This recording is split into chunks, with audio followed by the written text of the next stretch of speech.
উত্তপ্ত তেলের কড়াইয়ে হাত ডুবিয়ে রাখা, ওই তেল গায়ে মাখা, এমনকি মুখে পুড়ে দেয়া, এক কথায় অসাধ্য, অকল্পনীয়। কিন্তু তা অনায়াসে করে যাচ্ছেন সাতক্ষীরার কালীগঞ্জের ছোলা পেঁয়াজু বিক্রেতা সুনীল কুমার দাস। আর তা দেখতে প্রতিদিন ভিড় করছে মানুষ।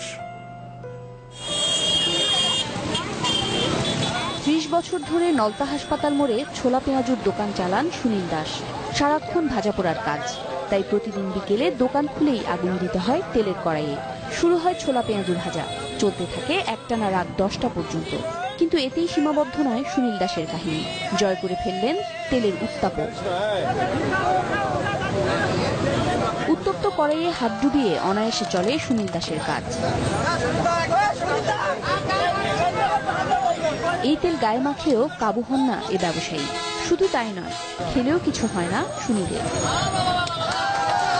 কিভাবে সম্ভব হলো এ অসাধ্য সাধন? আমি তেলে হাত দিই, আমার মা বলেছিল বাবা তুমি আস্তে আস্তে তেলে হাত দেবা, শিক্ষা করবা।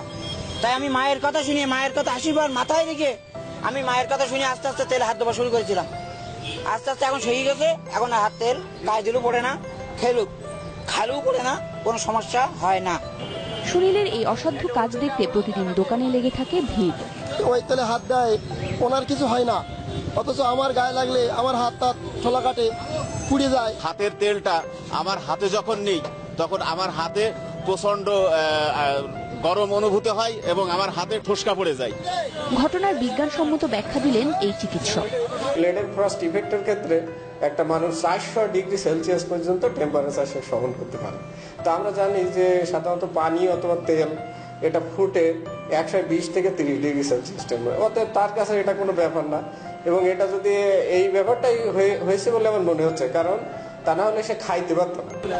আগে প্রতিদিন বিক্রি হতো 1 থেকে 1,500 টাকা। গরম তেলের কাহিনী ছড়িয়ে পড়ায় সুনীল কুমার দাস এখন বিক্রি করেন 4 থেকে 4,500 টাকার ছোলা পেঁয়াজু। আকর্ষণ রয়েছে, ফুটন্ত গরম তেলে অনায়াসে হাত ডুবাতে পারেন সুনীল চন্দ্র। এরকম ফুটন্ত তেলে অন্য কেউ হাত দিলে নির্ঘাত তা পুড়ে যাবে, কিন্তু সুনীল চন্দ্রের কাছে এটা খুবই স্বাভাবিক ব্যাপার। ঠান্ডা পানিতে আমরা যেভাবে হাত দিই, ঠিক সেভাবেই গরম তেলে হাত ডুবিয়ে পেঁয়াজু বা চানাচুর নেড়ে দেন তিনি।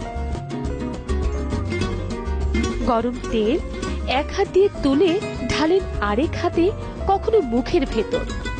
চমকপ্রদ এই দৃশ্য দেখে উপস্থিত সব দর্শকই বিস্ময়ে অভিভূত হন। প্রথমে বন্ধুদের কথা শুনে অনেকটা মজা করে খেলার ছলে গরম তেলে হাত দিতে শুরু করেছিলেন, এবং এটা করতে গিয়ে ধীরে ধীরে তেলের গরম সহনীয় পর্যায়ে চলে এসেছে।